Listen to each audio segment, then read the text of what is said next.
The year is 1654. The air in colonial Virginia hangs heavy, not just with the scent of curing tobacco, but with the unspoken weight of a question. A question whispered in the fields.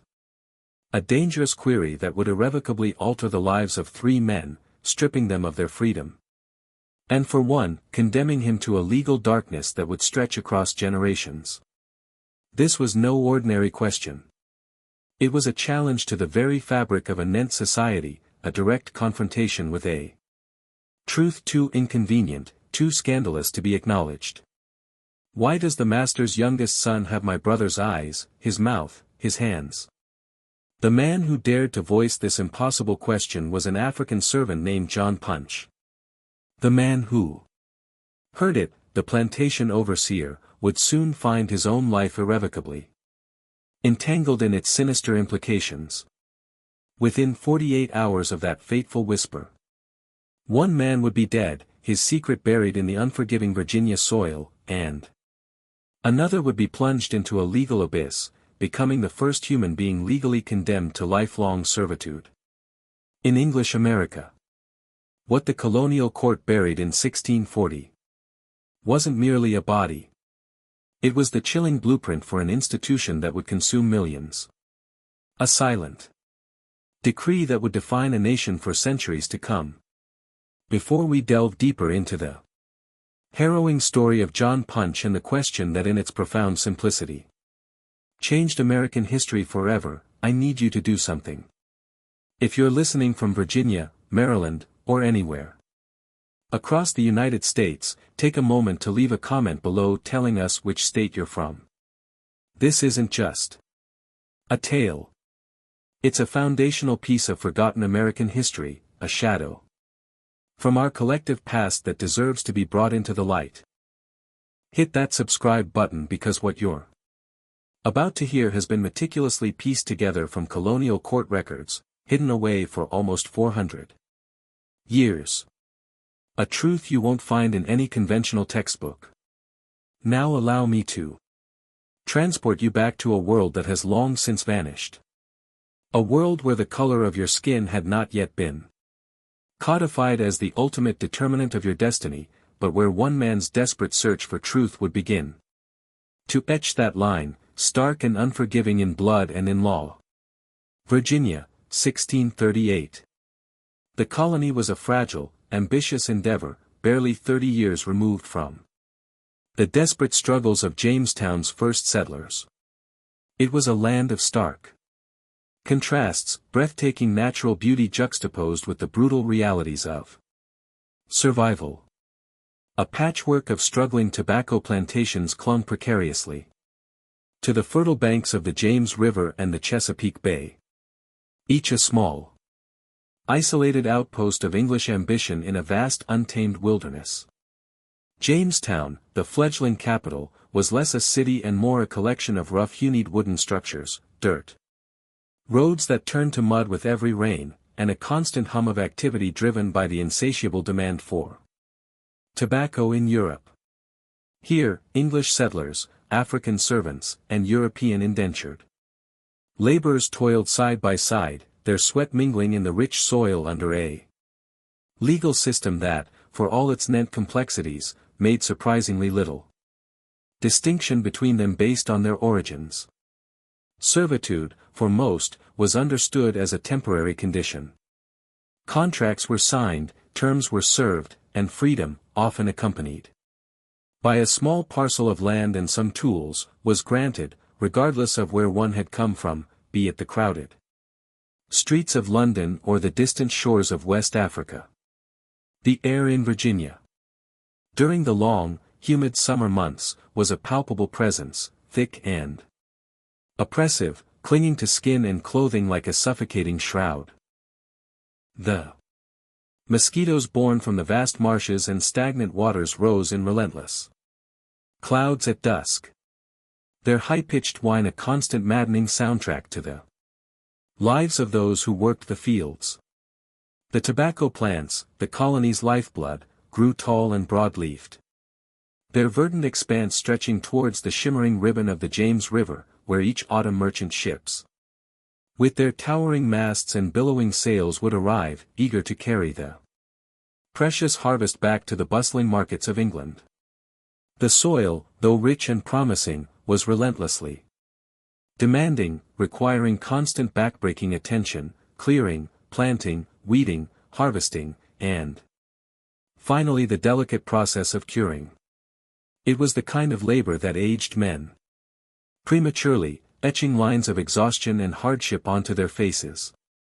John Punch arrived in Virginia sometime around 1630, his journey a harrowing testament to human endurance.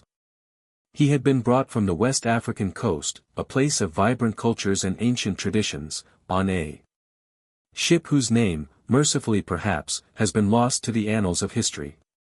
The transatlantic voyage had been a nightmare of 3 months, a blur of darkness, the suffocating stench of unwashed bodies packed too close together, and the relentless hypnotic roar of the ocean against the hull.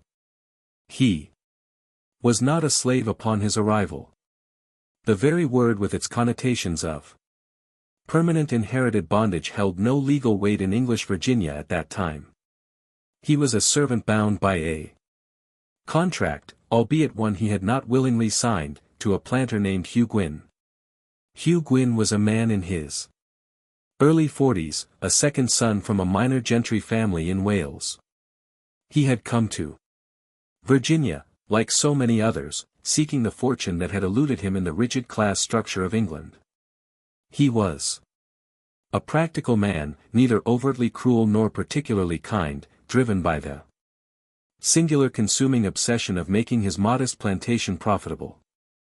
In a colony where tobacco prices fluctuated wildly, where fortunes could be amassed or lost in a single harvest, Gwyn's ambition was both his greatest strength and his most defining characteristic. He lived with his wife, Ellalinina, a pale, quiet woman who rarely ventured beyond the confines of the main house, and their 3 children. 2 daughters had been sent back to England for their education, a common practice among the more affluent planters, and a son, Thomas, who had recently returned from abroad. Punch worked the fields alongside 2 other servants, men who, despite their vastly different origins, shared the common bond of indentured servitude. There was James Gregory, a Scotsman with a distinctive scar across his left cheek, a memento from a childhood accident.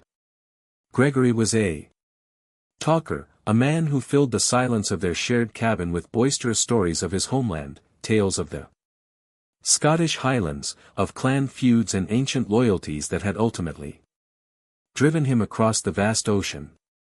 He had signed his indenture contract in Glasgow, a desperate measure to escape a blood feud that would have undoubtedly cost him his life had he remained. He was 28, with fiery red hair that had begun to recede at the crown, and hands calloused from years of relentless labor. Gregory possessed a quick temper, but also a quicker, infectious laugh, and he had been the first to extend a hand of friendship to Punch when the African arrived at Gwyn's plantation. The other was Victor, a Dutchman whose surname, like so many of the forgotten, was never recorded. Victor was Gregory's antithesis, a silent, brooding man who spoke only when absolutely necessary, keeping his thoughts and emotions carefully guarded. He hailed from Amsterdam, a city of canals and commerce, and had come to Virginia as part of a failed colonization effort by the Dutch West India Company. When the venture collapsed, Victor, burdened by debt, had sold himself into servitude to settle his accounts. He was 32, tall and lean, with pale blue eyes that seemed to observe everything while revealing nothing of his inner world. Victor had a peculiar habit of carving small wooden figures in the evenings, his knife moving with practiced precision, shaping animals and faces from scraps of wood, a silent testament to a hidden artistry. Punch in his mid-20s was lean and powerfully built, his quiet demeanor masking a sharp intelligence that made him invaluable to Gwyn. He possessed an innate understanding of the land, able to read the subtle shifts in the weather, predict the optimal time for the tobacco harvest, and mend broken tools with an almost intuitive skill. He had learned English remarkably quickly, absorbing the language from the other servants and the terse commands of the overseers in the fields. He was a man who kept to himself, yet commanded a quiet respect from his fellow laborers. Gregory, with his characteristic insight, once remarked that Punch had a way of seeing things others missed. Victor, ever laconic, simply called him the Watcher. The Gwyn plantation, though modest by the standards of the wealthier planters, was a self-contained world. 40 acres of cleared land, the main house built of wood and brick, the 2 servant cabins, and the essential tobacco barn, where the harvested leaves underwent their transformative cure. Behind the main house, a vegetable garden, meticulously tended by Eleanor Gwyn and an elderly servant woman named Bess, provided sustenance.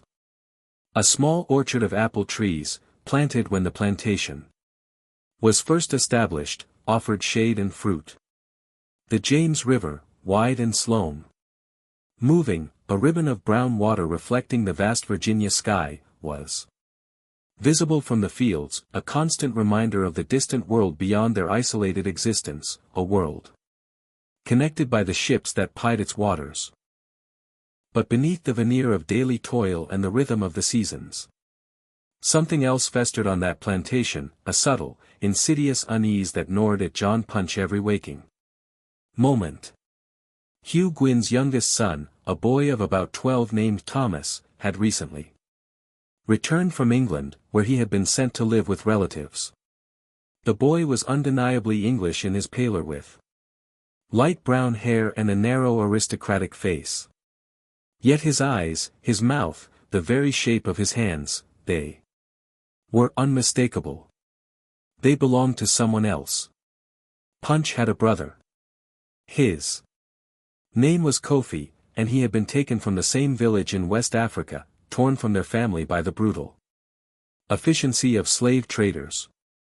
They had been separated on the coast, sold to different ships, and brought to Virginia 2 years before Punch.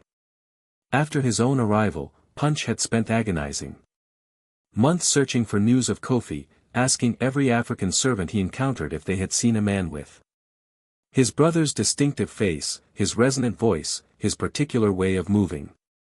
He found him in the spring of 1636. Kofi had been working on a neighboring plantation owned by a man named William Evans. Evans was a formidable figure in the colony, a wealthy planter who served in the colonial assembly, a man of considerable influence who owned over 200 acres of prime tobacco land. The reunion between the brothers had been agonizingly brief, a stolen hour on a rare Sunday afternoon, when both plantations had granted their servants a precious day of rest. The 2 brothers had sat beneath the sprawling branches of an ancient oak tree that marked the boundary between the 2 properties, and they had spoken in their native language, the words tumbling out in a torrent of emotion, memory, and shared sorrow. Kofi had changed. His hands, once smooth and strong, were now scarred and calloused from relentless fieldwork. His face was gaunt, etched with a weariness that went beyond physical exhaustion, and his eyes, those deep, dark pools that Punch knew so well, held a profound sorrow that defied words. He spoke to Punch of the Evans plantation, of the endless labor, of the ever-present overseer, of the grand main house where William Evans lived with his wife Margaret.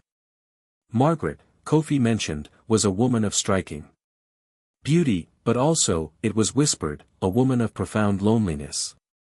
Kofi didn't elaborate much on Margaret Evans, but there was a subtle shift in his voice when he spoke her name, a fleeting shadow that crossed his face, which stirred a deep, unsettling unease within Punch. Punch saw his brother only twice more after that first reunion. The second time was in the autumn of 1636. Another brief clandestine meeting at the boundary. Kofi seemed more withdrawn, more troubled, his words few and far between. The third and final time was in the spring of 1637. Kofi's hands were even more scarred, his face more gaunt. But his eyes remained the same, dark, deep, and filled with an unspeakable sorrow. He confessed to Punch that he was afraid that something was happening on the Evans plantation, something he couldn't quite explain, something that felt dangerous and wrong. And then, as quickly as he had appeared in Punch's life again, he was gone. 3 months later, Kofi was dead. The official cause, as recorded in the Colonial Register, was fever, a common enough ailment in the Virginia summer when the oppressive heat and the swarms of mosquitoes brought sickness that could fell a man in mere days. But Punch heard whispers, fragments of hushed conversations among the servants, rumors that circulated like a fever itself. Kofi had been seen near the main house late at night in the weeks leading up to his death. Margaret Evans, it was said, had been heard weeping inconsolably in the days before Kofi's demise. And then, just like that, Kofi was gone, buried in an unmarked grave at the edge of the Evans plantation. His death reduced to a single chilling line in the colonial records. African servant, deceased. When Thomas Gwynn returned from England in 1638, Punch saw his brother's face in the boy's features with an almost visceral shock. It was impossible, a notion that defied all logic and social order. And yet, it was undeniably, terrifyingly true. The precise shape of the eyes, the subtle curve of the mouth, the elegant length of the fingers, they were Kofi's. Punch said nothing at first. He watched. He waited. And the more he watched, the more an undeniable, horrifying certainty began to solidify within him. Thomas Gwynn was a quiet boy. Unusually so for his age. He was studious and serious, with a profound love of books that set him apart from the other children in the colony, who were often more concerned with riding and hunting. He had spent 5 formative years in England, living with his mother's relatives in a small idyllic village in Kent. He had returned to Virginia, not just with a trunk full of leather-bound books, but with a head brimming with ideas about the wider world, a world far removed from the raw, untamed wilderness of the colony. He was unfailingly polite to the servants, never cruel, and he possessed a peculiar habit of observing them at their work with a curious, thoughtful expression that, for Punch, was deeply unsettling.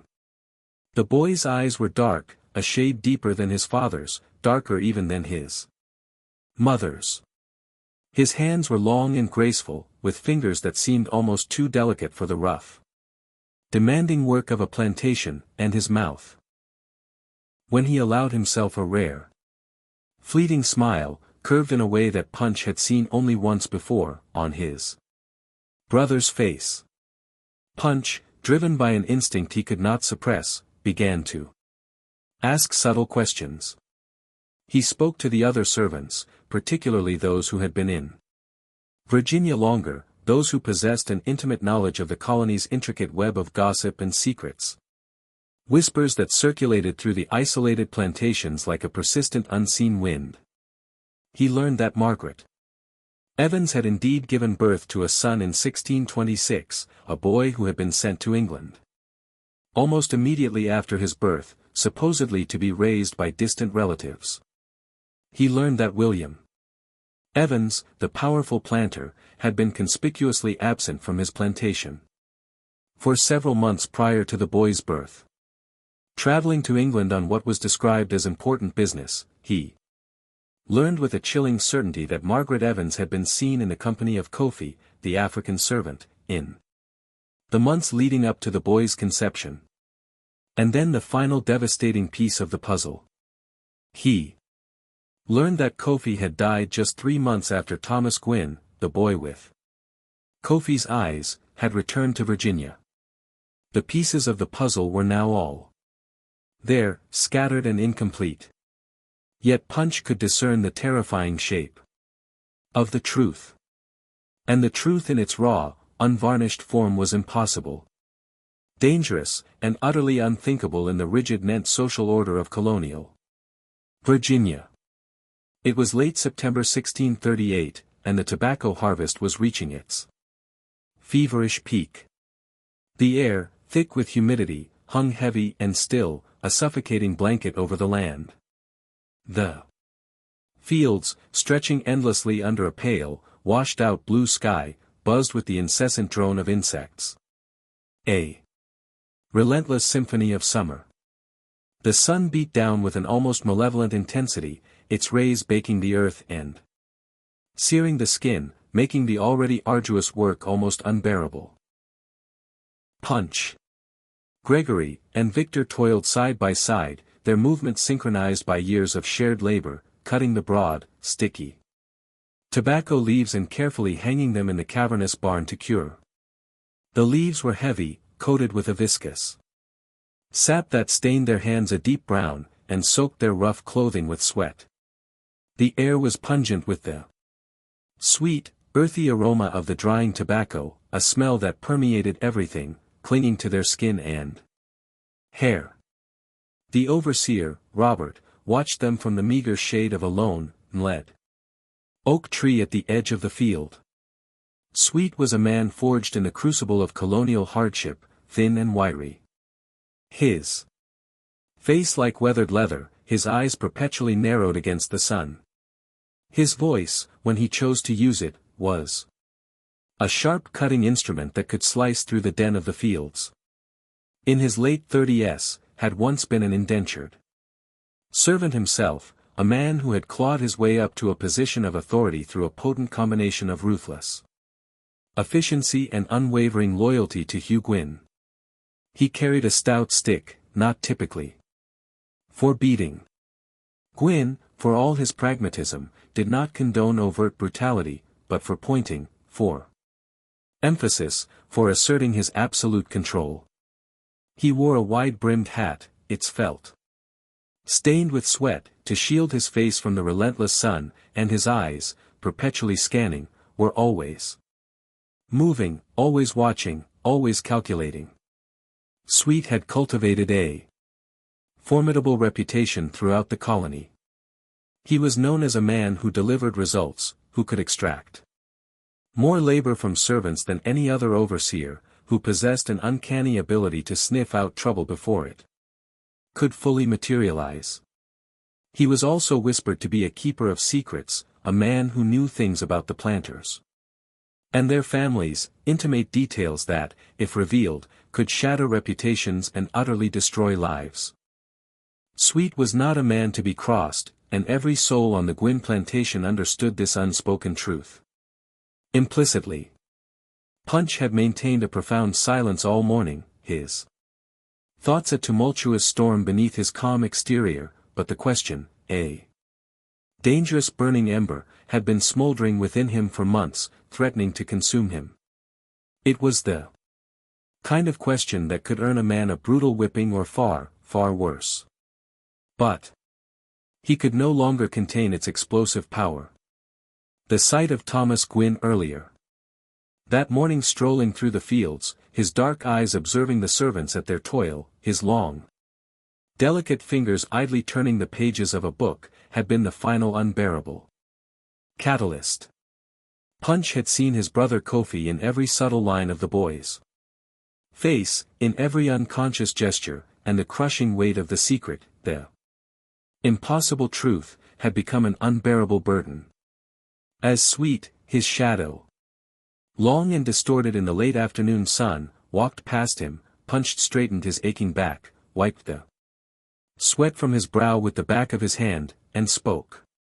His voice, though low, was steady, imbued with a quiet, desperate resolve. "Mr. Sweet," he said, the words cutting through the drone of the insects.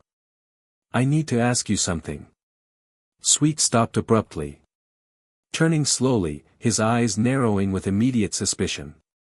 The other servants nearby, Gregory and Victor, their movements momentarily frozen, and two others, a young Englishman named Peter, and an older African named Samuel, all ceased their work, their gazes fixed on Punch.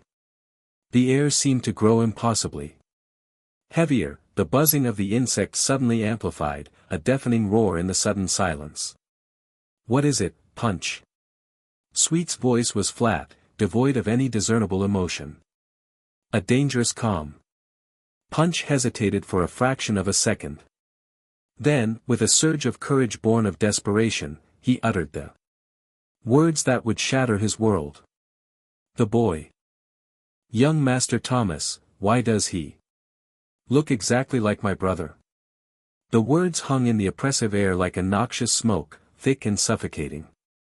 Gregory's eyes widened in disbelief and terror, and he instinctively took a step back, as if to distance himself from the impending catastrophe. Victor's hand, gripping the sharp tobacco knife, tightened until his knuckles were white. Peter and Samuel exchanged quick, fearful glances, their faces paling visibly. Sweet's face, initially pale with shock, rapidly flushed a deep, angry red. He took a menacing step towards Punch.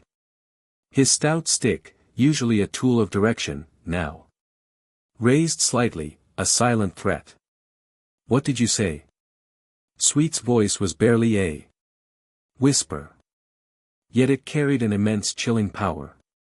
Punch, despite the tremor that now ran through his body, did not back down. His gaze met Sweet's. Unwavering. "My brother Kofi, he worked for Mr. Evans. He died last year. The boy has his face, his hands, his eyes. I need to know why." Sweet's jaw clenched. A muscle twitching violently in his cheek. He darted a quick glance around the field as if desperately checking to see who else might have overheard the incendiary words. The other servants, though pretending to resume their work, were clearly listening, their faces a tense mixture of fear and morbid curiosity. Sweet then leaned in close to Punch, his voice a venomous hiss barely audible above the insects. "You don't ask questions like that, Punch. You don't even think them. You understand me? I just want to know." Punch began, his voice cracking slightly. "You want to know?" Sweet's voice suddenly rose, shattering the fragile calm, and the other servants flinched, recoiling from the sudden outburst. "You want to know why a white boy looks like your dead brother? You think that's a question you get to ask?" His eyes, usually cold and calculating, now blazed with a dangerous fury. Punch remained silent, his gaze fixed on Sweet, a silent challenge in his eyes. Sweet's hand, gripping the stick, was visibly shaking. He spun on his heel and strode purposefully towards the main house, his gait quick and angry, leaving a palpable tension in his wake. Gregory, his face etched with fear, immediately grabbed Punch's arm. His grip surprisingly strong. "What have you done?" Gregory whispered, his voice urgent, laced with desperation. "You've just signed your own death warrant, man." Punch, his arm, still trembling, pulled free from Gregory's grasp. "I had to." "No," he murmured, his voice hollow. Victor, ever the pragmatist, shook his head slowly, his pale blue eyes filled with a grim understanding. "Knowing will kill you, Punch." Peter, the young Englishman, his face ashen, spoke up, his voice barely above a whisper. "He's right, Punch. Sweet's going to tell Gwyn, and Gwyn's going to." He stopped abruptly, unable to articulate the terrifying possibilities that hung in the air. Samuel, the older African, his face a mask of weary resignation, placed a comforting yet heavy hand on Punch's shoulder. "You should run," he said quietly, his voice raspy with age and experience, "tonight before they come for you." But Punch, consumed by a strange mixture of defiance and despair, did not run. He returned to his work mechanically cutting the tobacco leaves and hanging them in the barn. His mind a whirlwind of racing thoughts. He had asked the question, and now there was no turning back, no way to unask it. Whatever terrifying consequences awaited him, he had spoken his truth, however dangerous, and the truth he knew would demand its price. What Punch, in his desperate search for answers, couldn't possibly have known. What he couldn't have even conceived was that his single audacious question had just ignited a chain of events, a slow, burning fuse that would ultimately rewrite the very laws of an entire continent. Because Robert, the overseer, did not in fact go directly to Hugh Gwyn that afternoon. He went to someone else. Someone far more powerful, far more dangerous. That night, under the cold, indifferent gaze of a near full moon, Robert rode with a desperate urgency to the plantation of William Evans, the man who had once owned Kofi. The journey, a grueling 2 hours along the rough, unpaved dirt road that tenuously connected the isolated plantations along the winding James River, was a blur of pounding hooves and racing thoughts. The moonlight, stark and unforgiving, cast long, distorted shadows over the dense forests and sprawling fields, transforming the familiar landscape into something eerie and alien. The air, cooler now, was filled with the rhythmic chirping of crickets and the distant mournful howl of a wolf. Sounds that only amplified Sweet's gnawing anxiety.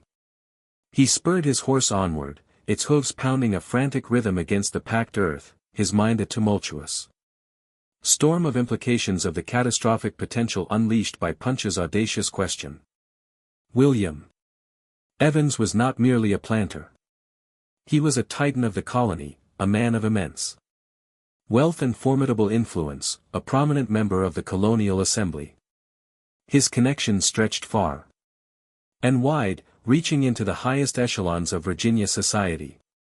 His plantation was one of the largest and most prosperous in the entire colony, boasting over 200 acres of meticulously cultivated tobacco fields, a grand imposing main house constructed of brick and timber, and a small army of dozens of servants and laborers.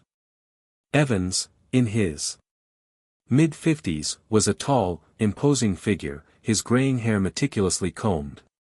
His face seemingly carved from granite, betraying little emotion. He was renowned for his sharp intellect, his relentless ambition, and a ruthless pragmatism that bordered on cruelty. He was also infamous for his explosive temper, and for the swift, unforgiving manner in which he dealt with anyone, man, woman, or servant, who dared to threaten his meticulously constructed reputation, or his vast financial interests.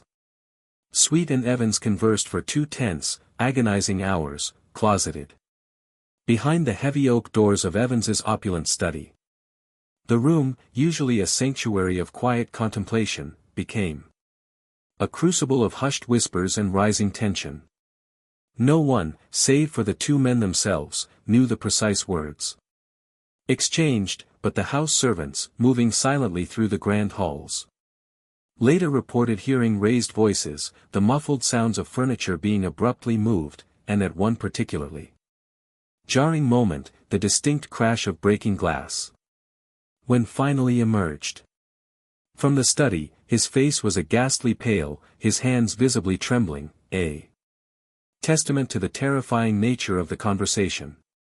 He mounted his horse in silence, his eyes wide and haunted, and rode back to the Gwyn plantation without uttering a single word, leaving behind a palpable sense of dread.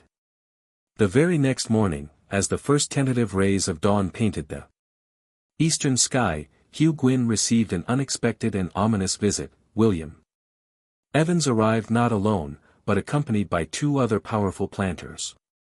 Thomas Warren, a formidable neighbor whose sprawling plantation lay to the north, and Richard Bennett, a stern, influential member of the Colonial Council. The 3 men, their faces grim and unyielding, dismounted their horses, tying them to the fence outside Gwyn's Main house, their presence casting a long, unsettling shadow over the tranquil morning. They spoke with Gwyn. On the porch for over an hour, their voices low and urgent, punctuated by tense silences. Eleanor Gwyn, her face pale and etched with anxiety, watched the clandestine meeting from the discreet vantage point of an upstairs window, her heart pounding with a nameless dread. Thomas Gwyn, the innocent boy whose striking resemblance to Kofi had ignited this entire crisis, was conspicuously absent, kept safely out of sight. When the hushed, intense meeting finally concluded, Gwyn's face was ashen, his usual composure shattered. He immediately summoned Sweet to the porch, and the two men conversed in low, urgent tones, their heads close together, their words indistinguishable. Then, with a chilling finality, Gwyn called for Punch, Gregory, and Victor. The three servants were summoned to the main house that afternoon, the sun beating down mercilessly on their heads as they stood in the dusty yard. Gwyn stood on the porch, his arms crossed tightly over his chest, his expression utterly unreadable, a mask of cold indifference. Sweet stood beside him, his eyes usually so calculating, now cold and devoid of any warmth. "You three are leaving," Gwyn announced, his voice flat, devoid of emotion. "You're being transferred to a plantation in Maryland. You'll work there until your contracts are complete." Gregory, his brow furrowed in confusion and growing anger, stepped forward slightly. "Merrill, that's weeks away, Master Gwyn." "Why?" "Because I said so," Gwyn snapped, his voice suddenly sharp, cutting off any further protest. "You leave tomorrow morning." "Victor, ever." The calm, measured one, spoke up, his voice steady despite the obvious tension. "What about our contracts, Master Gwyn? We signed to work here, not in Maryland. Our terms are for this plantation. Your contracts can be transferred," Gwyn stated, his tone dismissive. "It's perfectly legal. You'll work for a planter named John Dandy. He's expecting you." The name John Dandy hung in the air, a chilling pronouncement of their impending doom. Punch felt a cold, creeping dread spread through him, a chill that went deeper than the oppressive heat of the afternoon. This was no mere transfer.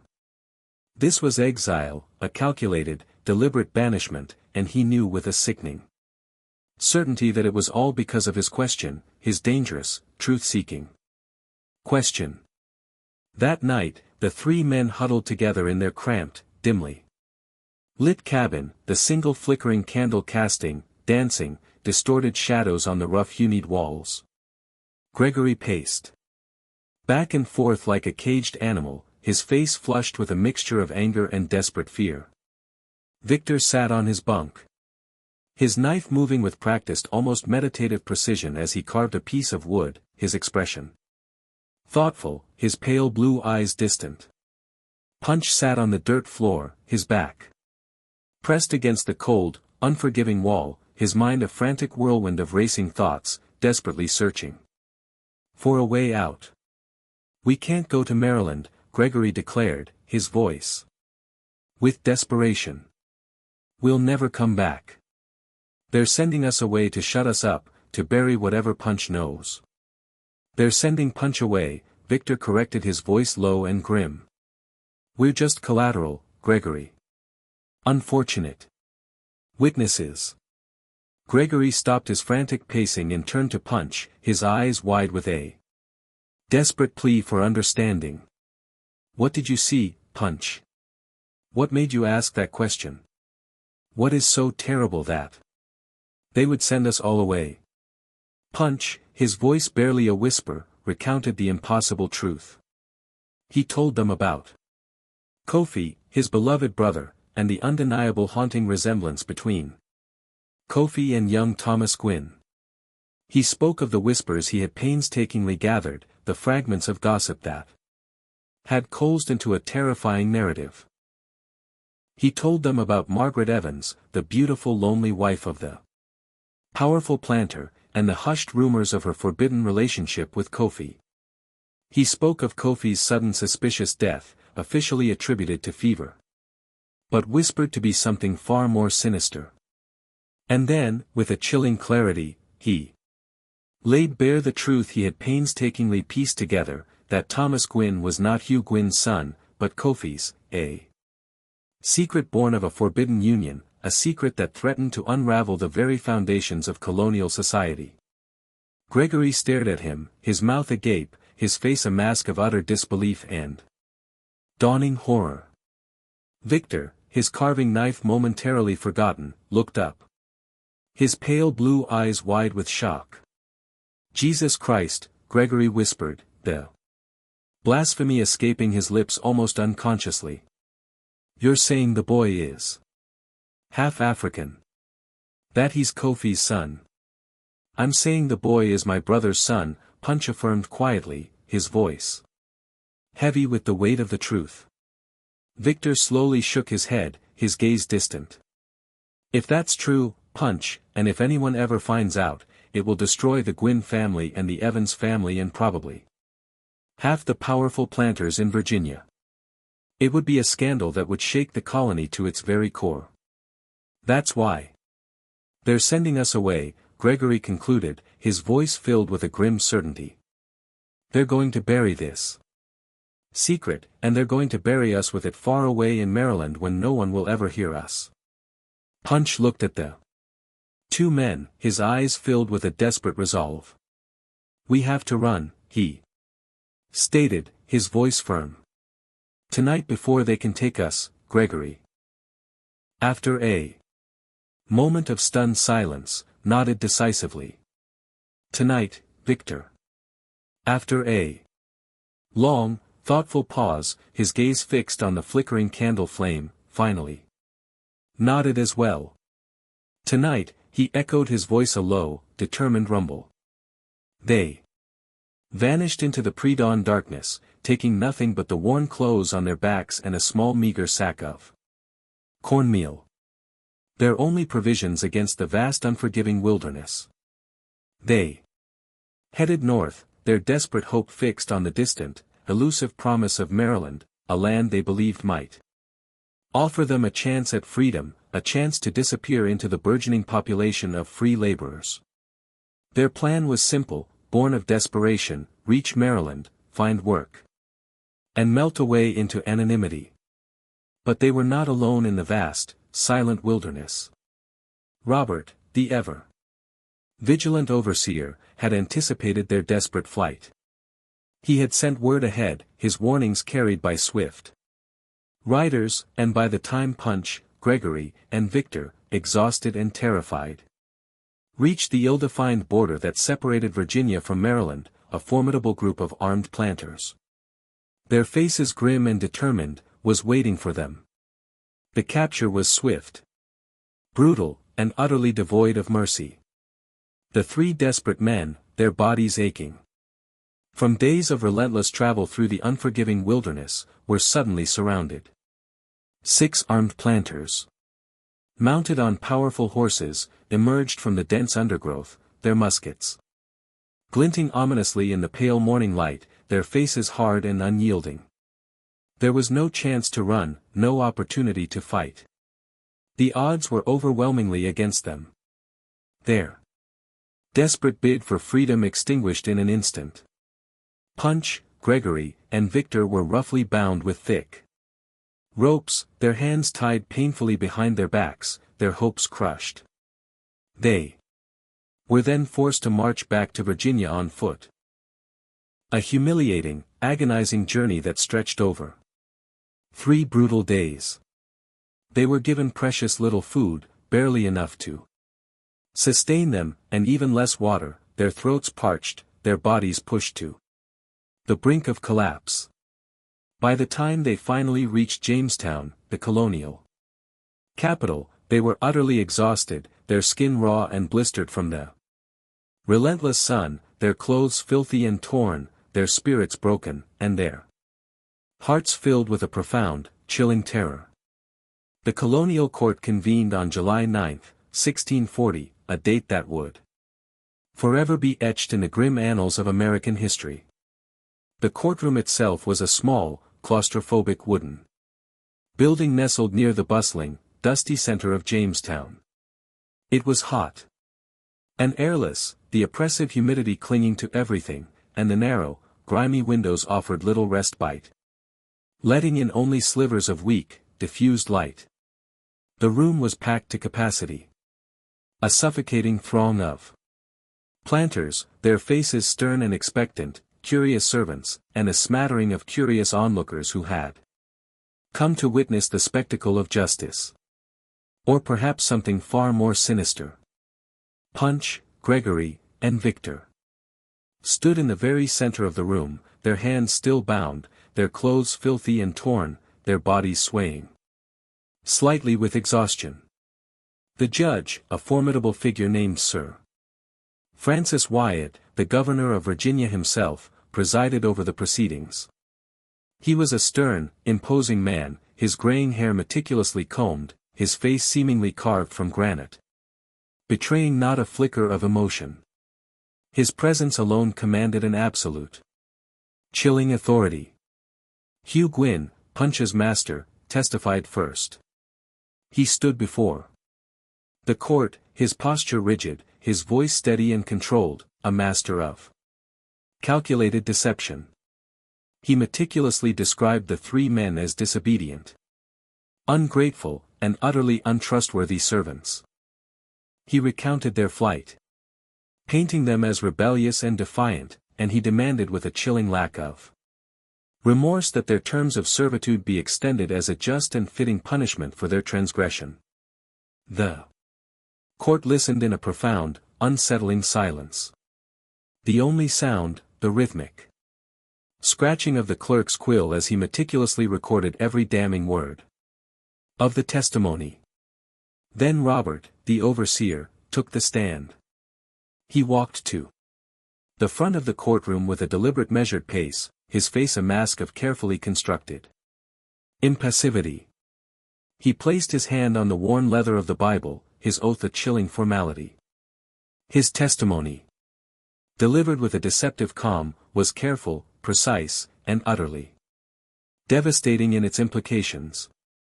The African John Punch, Sweet began, his voice clear and steady, resonating through the hushed courtroom, asked me a question.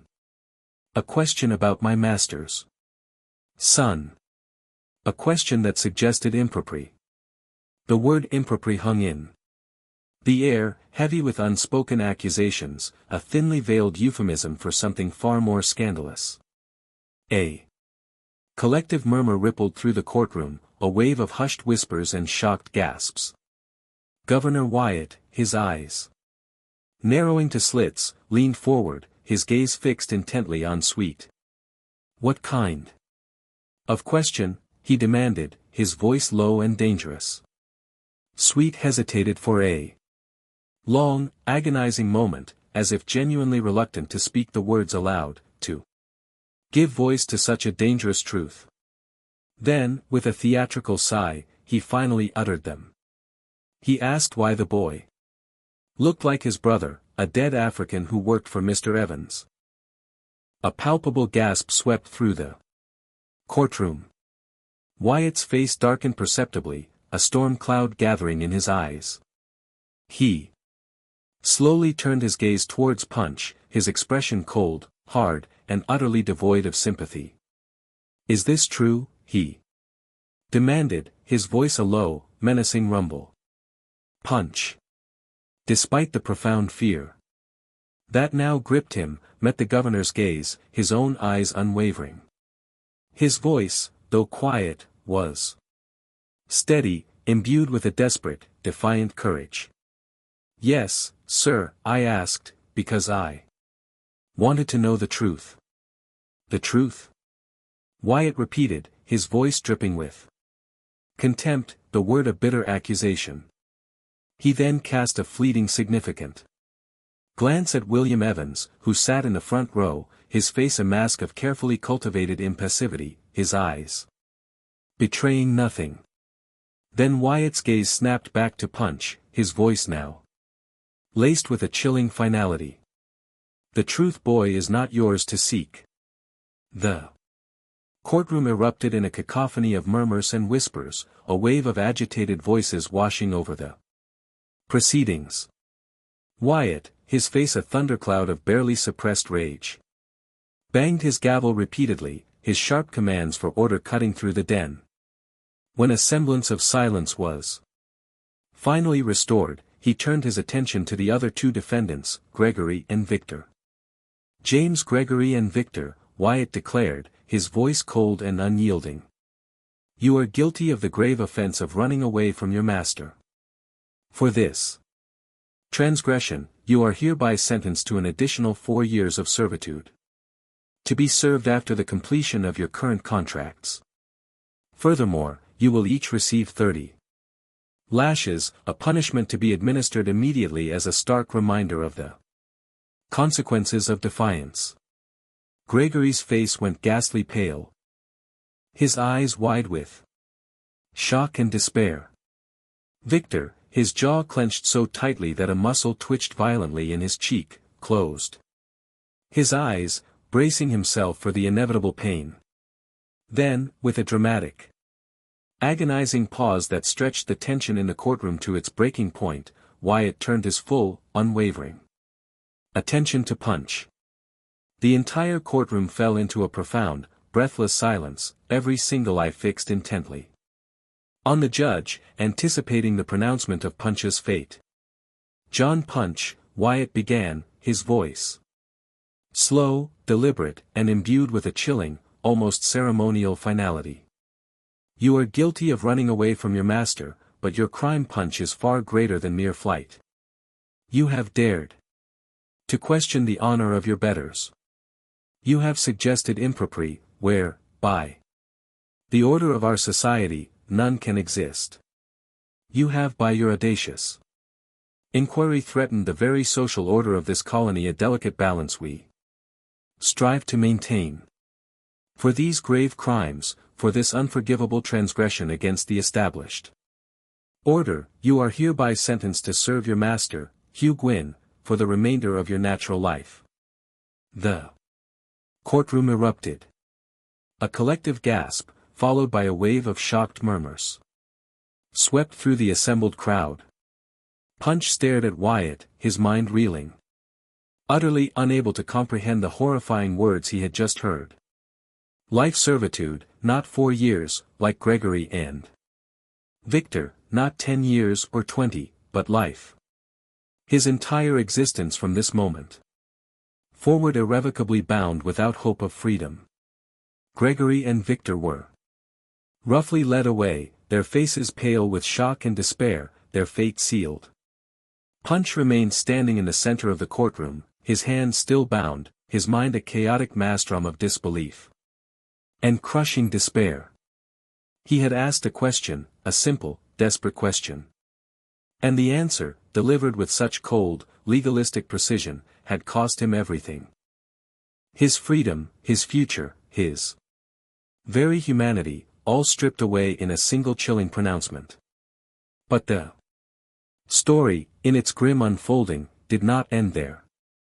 For what transpired in that stifling Jamestown courtroom, the chilling sentence handed down to John Punch, was not merely a punishment for a perceived transgression. It was a precedent, a legal cornerstone laid in the blood and despair of one man that would forever alter the course of a nation.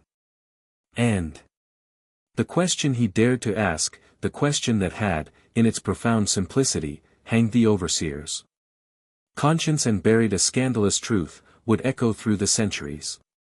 A silent, haunting testament to the insidious power of injustice. Punch was returned to Hugh Gwyn's plantation, but he was no longer the same man. The brutal whipping he received, 30 lashes, administered with a cruel efficiency, the same number as Gregory and Victor, left raw, angry welts on his back, scars that would never fully heal, a constant searing reminder of his punishment. But the deeper scars were invisible, etched not on his flesh, but into the very fabric of his mind and soul. They were carved by the crushing weight of the knowledge that he would never again know freedom. That his life from this moment forward was irrevocably bound to the will of another. The hope that had sustained him through the horrors of the Middle Passage, through the relentless toil of the tobacco fields, had been extinguished, replaced by a profound, chilling despair. The other servants, once his companions in shared hardship, now avoided him, their gazes averted, their whispers hushed. They feared him, not for any malice he possessed, but for the terrifying precedent his fate represented. They saw in Punch's perpetual bondage a chilling glimpse of their own potential future. A future where the color of one's skin rather than the terms of a contract could determine one's destiny. Gregory and Victor, after enduring their own brutal whippings, were summarily sent to work on a different, more remote part of the plantation, a deliberate act of separation. And Punch rarely saw them again. Their camaraderie a distant, painful memory. Hugh Gwyn, his master, treated him with a cold, calculated indifference, speaking to him only to issue commands, his eyes carefully avoiding Punch's as if to deny the very humanity of the man he now owned for life. And Robert, the overseer, watched him with an almost predatory intensity, his gaze constant, ever vigilant, as if perpetually expecting Punch to attempt another desperate flight, as if waiting for any pretext, any slight misstep to inflict further punishment. But Punch, in his profound despair, did not run. He worked. He obeyed. And he watched. He watched the seasons turn, the tobacco plants grow and wither, the river flow endlessly towards the sea.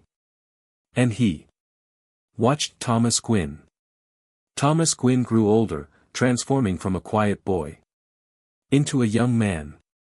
By 1645, he was 19, tall and strong, his frame filling out, his movements acquiring a confident grace. He possessed his mother's pale, refined skin and his father's ambitious, determined jawline. He had completed his education in England, returning to Virginia with the polished accent and sophisticated manners of the English gentry. He was being meticulously groomed to inherit his father's burgeoning plantation, to become a planter in his own right, to marry well into a prominent colonial family, and to produce heirs who would proudly carry on the Gwyn name, securing the family's legacy in the New World. But his eyes, those dark, deep pools that held a peculiar intensity. His hands long and elegant, his very way of moving, a subtle fluidity in his gait, they were still undeniably Kofi's. Punch saw it every single day. In every fleeting glance, in every unconscious gesture, and every day the burning question, the impossible truth gnawed at him, a relentless internal fire. Why? Why did this young man, this scion of a prominent English family, carry the unmistakable features of his deceased African brother? And why, in the cruel calculus of colonial justice, had that question cost Punch his freedom, his very life? The answer, in its horrifying entirety, came to Punch in fragments, pieced together over years of silent observation and hushed whispers. It came from the older servants, those who had been at the Evans plantation, those who remembered the past with a clarity born of fear and resentment. It came from snippets of overheard conversations between planters. Their voices lowered. Their words carefully chosen, yet revealing enough for Punch's keen, watchful mind to connect the dots. The truth, like a grotesque mosaic, slowly, painfully, began to form. Each piece a chilling revelation. Margaret Evans, the beautiful, lonely wife of the powerful William Evans, had indeed been profoundly isolated.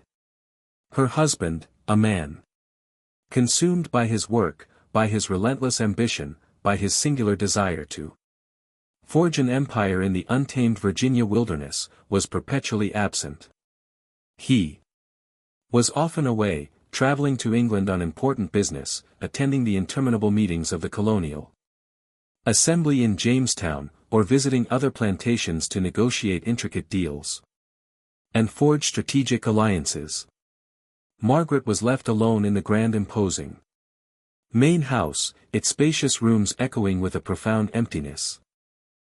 Her only constant companions, the silent house servants. Kofi Punch's brother had been assigned to work in the main house. He was intelligent, articulate, and possessed a quiet dignity that set him apart from the other field laborers. He tended the sprawling gardens, meticulously repaired the intricate furniture, and performed the myriad small tasks that kept the vast household running smoothly. Margaret, in her profound loneliness, had noticed him. Over time, their interactions, initially formal and distant, had deepened, evolving into something far more intimate, far more dangerous. Their relationship, born of isolation and a desperate human connection, had been brief, intensely secret, and fraught with immense peril, a union that brazenly violated every rigid social norm of the colony. A transgression that threatened to utterly destroy both their lives and the lives of those around them, if it were ever discovered. When Margaret, to her utter horror, discovered she was pregnant, she was consumed by a desperate, blinding panic. She initially claimed the child was her husband's, conceived during one of his rare, fleeting visits home. But the timing, she knew with a sickening certainty, was wrong. The dates simply did not align. So, in a desperate attempt to preserve her reputation and avert a catastrophic scandal, she made a chilling decision. She would send the child, her newborn son, to England to be raised by distant relatives far from the prying eyes of Virginia society, far from the damning truth of his parentage. And she would ensure with every fiber of her being that no one, absolutely no one, would ever uncover the secret. But Kofi knew. And when he finally realized the horrifying truth, when he understood that his son, his own flesh and blood, had been cruelly taken from him and sent across the vast ocean, he confronted Margaret. It was a fatal mistake. Margaret, consumed by a primal terror that her meticulously guarded secret would be irrevocably revealed, that her world would shatter, confessed everything to her husband, William Evans. And William Evans, a man of immense power, of unyielding pride, and of ruthless pragmatism, ensured that Kofi would never speak of it again. Kofi's death, officially attributed to a common fever, was no natural occurrence. It was murder meticulously disguised as illness. His body hastily buried in an unmarked grave at the edge of the Evans plantation. The house servants, those who had been forced to prepare his body for burial, whispered in hushed, terrified tones about the faint telltale bruises on his neck, about the way his eyes, wide and staring, seemed to be frozen in an expression of unspeakable terror. But no one, absolutely no one, dared to speak openly of what they had seen. No one dared to question the official narrative. The fear of William Evans and the unspoken threat of similar fates silenced them all. And when John Punch, driven by an unyielding need for truth, dared to ask his question, when he threatened to unravel the meticulously constructed lie, the powerful planters, Gwyn, Evans, Sweet, and their influential allies acted swiftly and decisively. They ensured that Punch would never again be free to speak, to reveal the devastating truth. They manipulated the Nent legal system, twisting its Nent principles to silence him. And in doing so, they inadvertently, chillingly, created a new, far more insidious form of bondage. A bondage not of contract, but of race.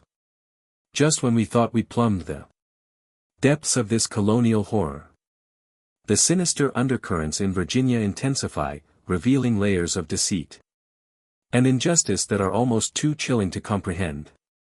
If this unfolding narrative is sending shivers down your spine, if the weight of this forgotten history grips you, then share this video with a friend who, like you, appreciates the darkest mysteries of the past. Hit that like button to support our channel and help us unearth more of these hidden truths. And most importantly, don't forget to subscribe and ring that notification bell so you never miss another story like this. Let's continue our journey together as we discover the harrowing climax of John Punch's tragic quest for truth. The year is 1650. A decade had passed since that fateful day in the Jamestown courtroom. 10 long, arduous years since John Punch was condemned to a life without end, a life without freedom. He was now 40 years old. His body, once lean and powerful, now worn and stooped by the relentless, soul-crushing labor of the tobacco fields. His spirit, though unbroken, was hardened by the unyielding weight of injustice, by the constant gnawing despair of his perpetual servitude. His hands, once skilled and nimble, were now gnarled and scarred, the skin thick and calloused from years of gripping hoes and cutting tobacco leaves. His back, once straight and proud, was now permanently bent, a testament to the endless hours spent stooping over the plants. His face, once smooth and youthful, was now deeply lined, etched with the indelible marks of sun, wind, and an unspeakable suffering. But through it all, through the physical pain and the emotional torment, he had not forgotten the truth, the impossible, dangerous truth, remained a burning ember within him, a silent, defiant flame. One evening, as the sun, a fiery orb, began its slow descent below the western horizon, casting long, distorted shadows across the sprawling tobacco fields, Punch found himself approached by a young servant. The boy, barely 16, was named Samuel. He had arrived at the plantation just 2 years prior, a fresh-faced English orphan, who, like so many others, had sold himself into servitude, a desperate escape from the grinding poverty and bleak prospects of London's unforgiving streets. Samuel was a curious boy, unusually so for his age, with an innate intelligence that shone in his bright, inquisitive eyes.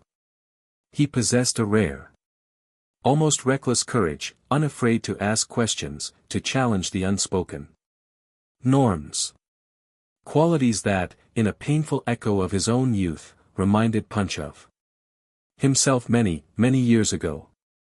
"Mr. Punch," Samuel began, his voice barely a whisper, trembling slightly with a mixture of awe and trepidation. "Is it true?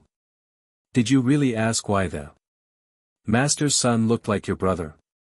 Punch, his gaze fixed on the distant horizon where the sun was now a mere sliver of orange, turned slowly to face the boy. He looked at Samuel for a long, silent moment, his eyes, deep and ancient, searching the boy's earnest face. Then, with a slow, deliberate nod, he confirmed the impossible. "I did." Samuel's young face was a mask of disbelief. "And they made you a slave for life? Because of it, just for asking a question?" "Yes," Punch affirmed, his voice flat, devoid of any emotion, a testament to the years of suppressed pain. Samuel's eyes, wide and innocent, filled with unshed tears, reflecting the fiery hues of the setting sun. "That's not right," he whispered, his voice choked with a profound sense of injustice. "That's not justice, Mr. Punch." Punch, his movement slow and deliberate, reached out and placed a gnarled, calloused hand on the boy's slender shoulder. The weight of his hand, heavy with years of toil and sorrow, seemed to convey a lifetime of unspoken truths. "No," he said quietly, his voice raspy with age and resignation. "It's not, but it's the world we live in now, Samuel. The world they have made. Samuel looked up at him, his face pale in the fading light, his youthful eyes filled with a desperate, unspoken plea. Will it always be this way, Mr. Punch? Will it always be this way for us? Punch did not answer. He couldn't. He didn't know. But he knew one thing with an absolute chilling certainty. The question he had asked, the dangerous truth-seeking question that had cost him everything, was a question that would not die with him. It was a question that would be asked again and again by others who came after him, by those who would suffer under the very system his sentence had helped to forge. And one day, perhaps in a distant, unimaginable future, someone would finally find the answer. Someone would finally speak the truth that had been so brutally suppressed. That night, as the last vestiges of twilight faded, and the vast star-studded canvas of the colonial sky unfolded above him, Punch lay on his rough straw pallet in the cramped, silent cabin. He stared up at the dark, unseen ceiling, listening to the familiar sounds of the plantation settling into its uneasy sleep. The distant hoot of an owl, the rustle of leaves in the gentle night breeze, the soft creak of the cabin walls. His mind, however, was far from peaceful. It was a maelstrom of memories, of ghosts and regrets. He thought of Kofi, his beloved brother, the vibrant, intelligent man torn from his side. The brother he had lost not once but twice. First to the slave traders, then to the planters' dark conspiracy. He thought of the son Kofi had never known. The boy who carried his brother's features. The boy who walked among them. A living, breathing testament to a forbidden love and a brutal murder. He thought of Thomas Gwynn, the young man who, in his innocence, bore the physical legacy of a truth too dangerous to be spoken, a truth that would forever remain hidden from him. And he thought endlessly of the question, the simple, dangerous question that had shattered his world, that had irrevocably changed his life, and in a chilling twist of fate, had laid the very foundation for the institution of slavery in English America. Why does young master look exactly like my brother? The answer he knew was buried deep beneath layers of secrets and lies, meticulously constructed by men driven by fear, by pride, by an unyielding desire to protect their reputations and their fragile social order. The answer was written not in ink on paper, but in the very laws of Virginia, in the cold, legalistic pronouncements of the court records that had condemned Punch to life servitude. It was enshrined in the chilling precedent that would be used again and again to justify the enslavement of millions, to strip them of their humanity, to reduce them to mere property. The answer in its most visceral form was in the blood that ran through Thomas Gwynn's veins.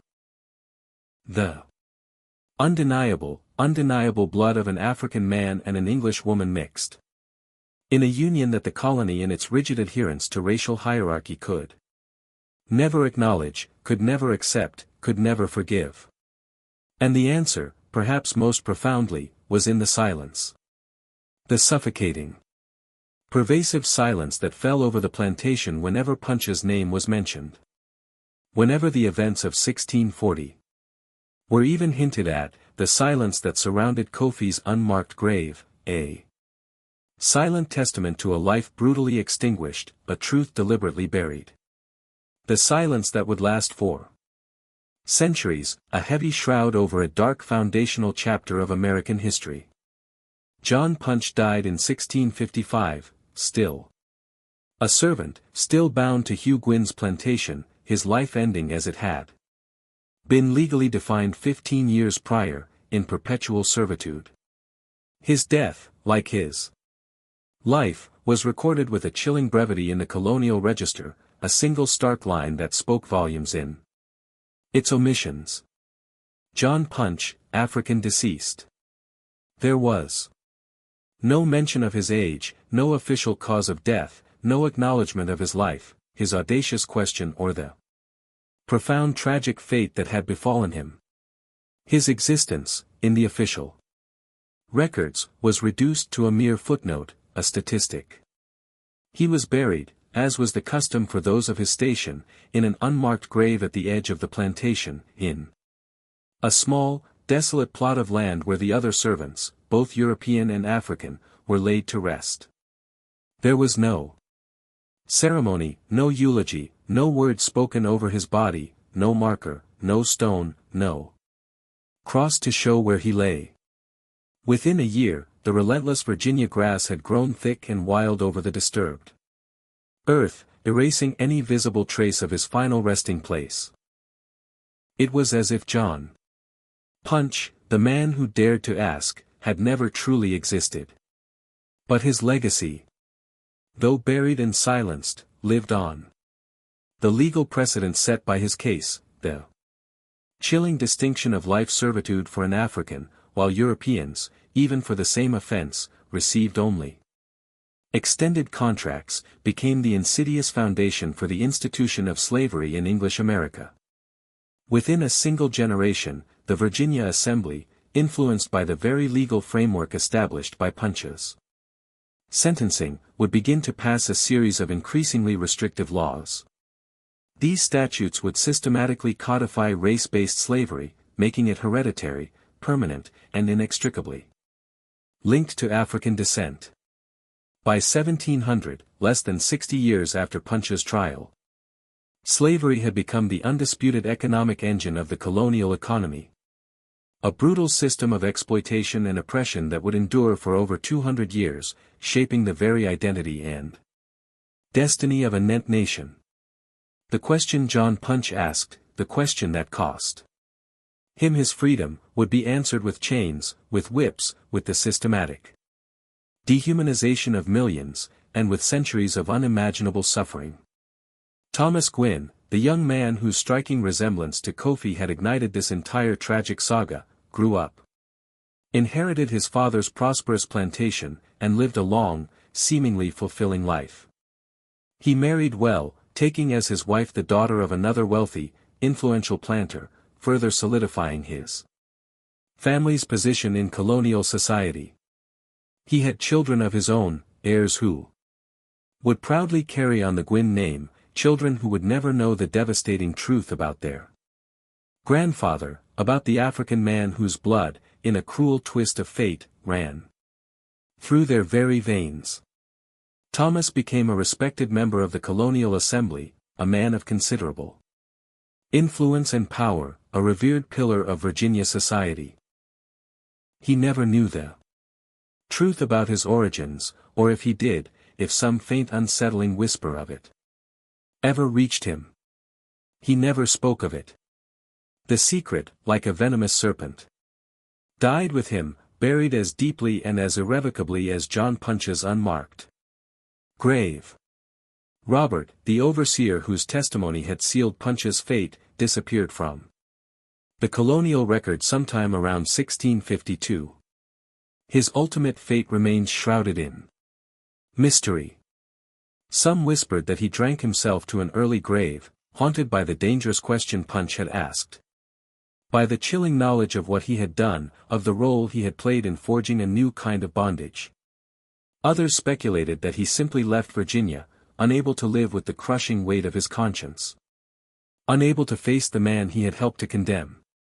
His disappearance, like so many other uncomfortable truths of the era, was simply absorbed into the vast, silent landscape of colonial life. Hugh Gwynn, Punch's master, continued to prosper.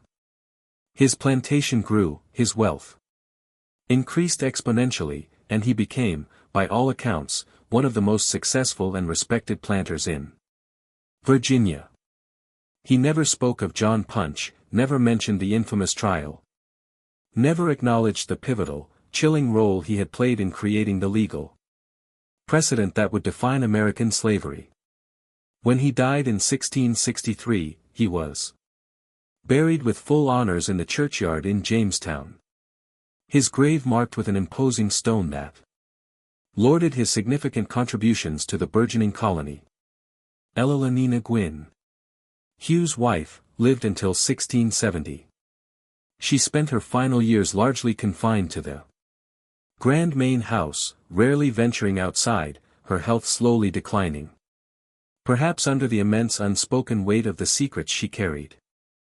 She never spoke of Margaret Evans, never mentioned Kofi, never acknowledged the devastating truth that as a woman living within the confines of that house, she must have known or at least suspected. When she finally passed, she was buried beside her husband, and the secrets, like the dust of ages, died with her. William Evans, the powerful planter who had owned Kofi, continued to serve in the Colonial Assembly until his death in 1659. He remained a formidable, influential figure, a man who actively shaped the laws and policies of Virginia, a man whose word carried immense weight. He never spoke of Kofi, never mentioned the African servant who had worked in his house, never acknowledged the forbidden relationship between his wife and the man he had murdered. His reputation remained meticulously intact. His legacy as a respected powerful planter utterly secure. And the question itself, why does young master look exactly like my brother, was buried deep within the colonial archives, a forgotten whisper in dusty court records, lost to the collective memory for centuries.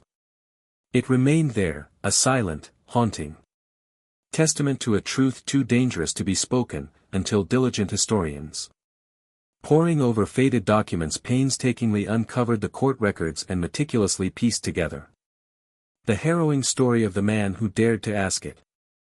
In 1640, the Virginia court, in its chilling wisdom, sentenced John Punch to life servitude, thereby creating the first legal precedent for race-based slavery in English America.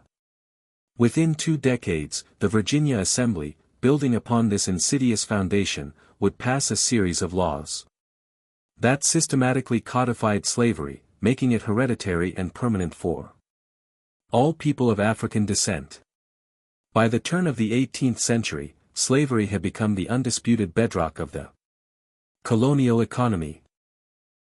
A brutal system of exploitation and oppression that would endure for over 200 years, leaving an indelible, painful scar on the soul of a nation.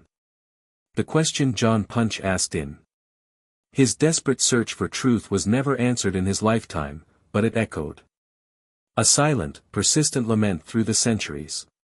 It was asked again and again by the millions of people who were enslaved, who were denied their fundamental freedom, who were treated as mere property rather than as human beings. It was asked by the courageous abolitionists who fought tirelessly to dismantle the monstrous institution of slavery, by the soldiers who shed their blood in the brutal crucible of the Civil War, by the civil rights activists who marched and struggled for equality. And in a profound sense, it is still being asked today. It is asked by historians who meticulously uncover the forgotten stories of people like John Punch, by descendants who bravely search for the truth about their ancestors, by a nation that is still grappling with the complex, painful legacy of slavery, and the enduring question of what it truly means to be free. John Punch's story is not merely a historical anecdote. It is a powerful, haunting reminder that history is not solely about the powerful and the famous, but profoundly about the ordinary people whose lives were irrevocably shaped by the decisions of others, whose voices were brutally silenced, whose stories were deliberately buried. It is a chilling testament to the fact that the past is never truly past. That the questions we ask today are in essence the same fundamental questions that were asked centuries ago. And that the relentless search for truth and justice is a journey that for humanity never truly ends. This chilling mystery, unearthed from the dusty archives of colonial Virginia, reveals how a single audacious question can in its profound simplicity irrevocably alter the course of history. It shows us that the desperate search for truth can come at an unimaginable cost, and that the insidious legacy of injustice can and often does endure for centuries. What do you think of this story? Do you believe justice was ever truly served for John Punch? Do you think the devastating truth about Thomas Gwynne's origins should have been revealed regardless of the consequences? Share your thoughts, your insights, your feelings in the comments section below. If this immersive tale has captivated you, if the shadows of this dark history have gripped your imagination, then subscribe to our channel, hit that notification bell, and share this video with someone who, like you, loves to delve into the most profound and unsettling historical mysteries. We'll see you in the next video as we continue to unearth the forgotten narratives that shape our